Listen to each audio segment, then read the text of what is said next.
Жаклина Лазаревска.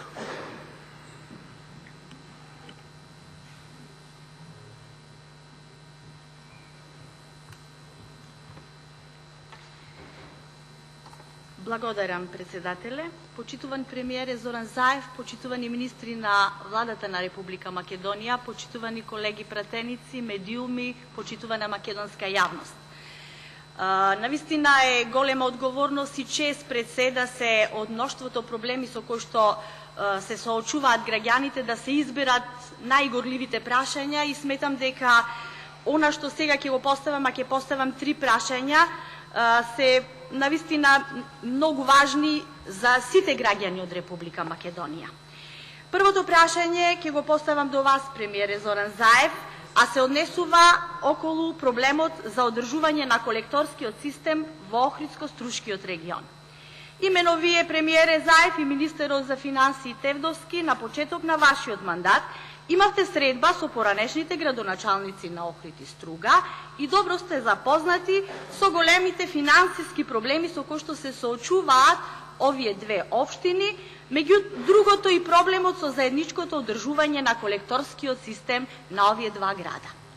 Колекторскиот систем е дел од меѓуградско јавно предпријатие, наречено Проаква, кое е основано со одлука, односно спогодба на советите на општина Охрид и Струга во далечната 1998 година, а ги врши основните дејности за фаќање дистрибуција на вода за пиење и прехранбена вода и заштита на Охридското езеро од отпадни води. Заштитата на Охридското езеро ја врши или треба да ја врши колекторскиот систем, во кој примарниот колектор ги прифаќа отпадните води од секундарните канализациони системи во регионот и ги доведува до станицата за третман на отпадните води.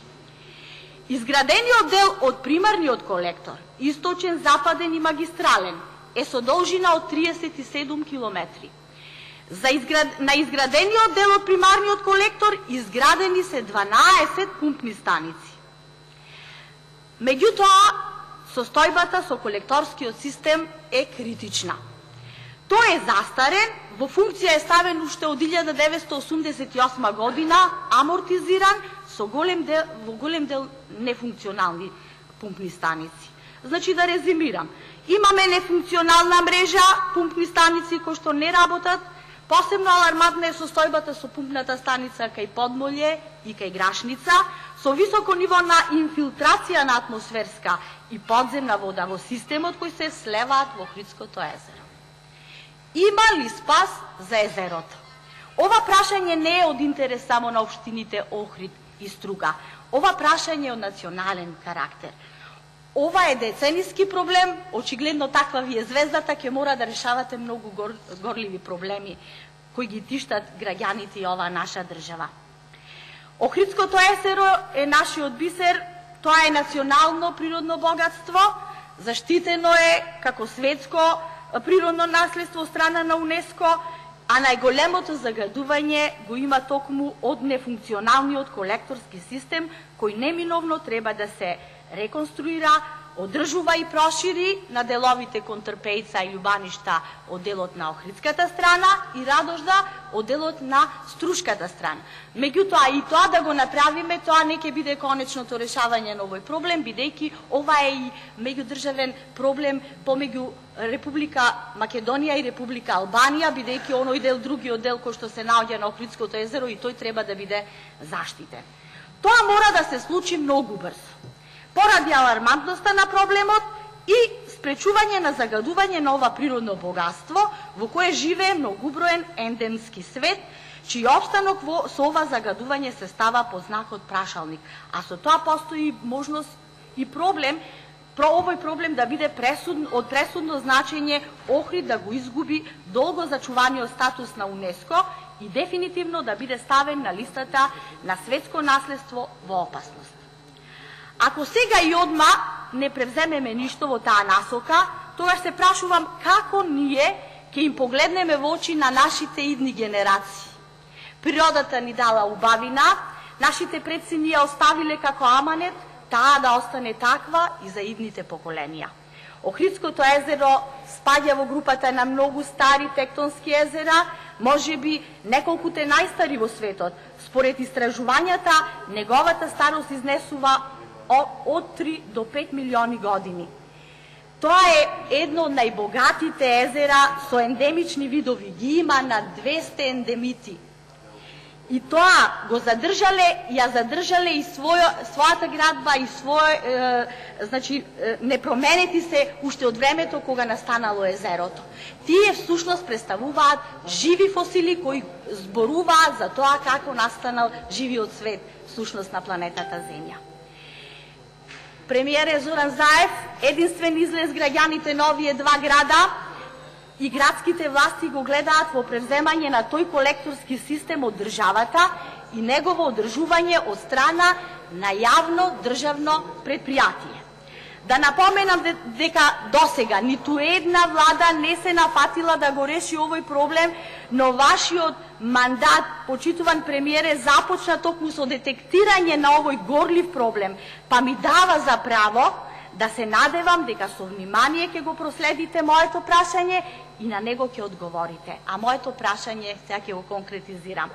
Дали државата е подготвена да го превземе управувањето и одржувањето на колекторскиот систем на Охрид и Струга?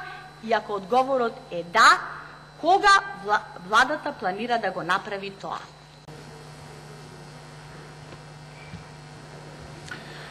Благодарам допратеничката Лазареска.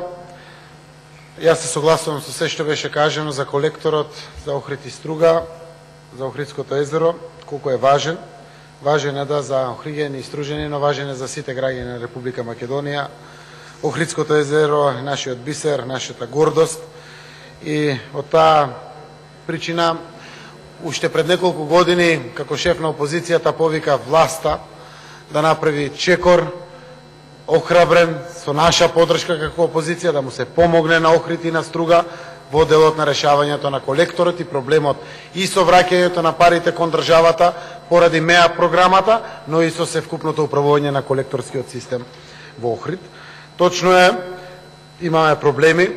Тие проблеми се посебно видливи од мештаните најмногу кога ќе дојдат големите дождови. Тие прават притисок на самиот колекторски систем и секаде каде што не пукнат, се гледат напукнатините и излегуваат самиот колектор, тоа што не е дозволиво да излегува и тече по Охридското езеро. Тоа го кажувам за да биде алармот уште поголем, а да ја потврдам нашата сериозност исто така за посветеност на оваа прашање. Јас со претходните градоначалници на Охрид и на Струга одржав состанок. Ние веќе ги знаеме комплетните бројки.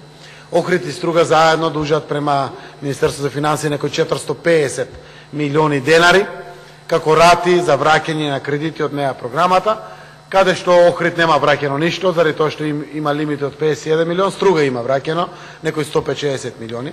Донесовме одлука и времено е тоа замрзнато, со тоа што имаме намера државата да ги преземе тие обврски, но и паралелно со тоа да подготвиме закон за формирање на државно јавно предпријатие за управување со колекторот во Охрид.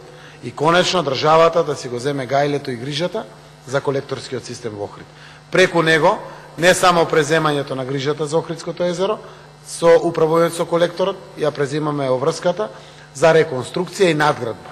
Мора и да се реконструира и да се надгради во капацитет колекторскиот систем. Еден дел е продолжувањето од Пештани према Градиште на целиот дел, еден дел мора да се реши во Струшкиот дел, кој што е многу важно, самата капацитетност да се димензионира онолку колку што се пораснати двата градови и населените места околу него, за да трајно го обезбедиме Охрид, да и заради УНЕСКО, но заради сите нас, граѓаните, кои што сме сегашни генерации, како што рековте, важно е што ќе им оставиме на генерациите кои што предстојат. Ја користам приликата само, знаејќи нашата намера, веќе се јавија доста донатори кои што сака да помогнат. Имаме грантови од неколку земји од Европската унија, имаме ипак компонентите се отворена можност и на крајот на денот постојат и меки или ефтини кредити токму за овие намени. Тоа само е дополнително охрабрување за институциите кои што веќе работат на предлог законските решенија, да се оформат правните регулативи околу оваа прашање, да се предложат на јавна дебата парламентот да ги усвои, со нивното освојување и формализацијата на презимањето ќе се случи.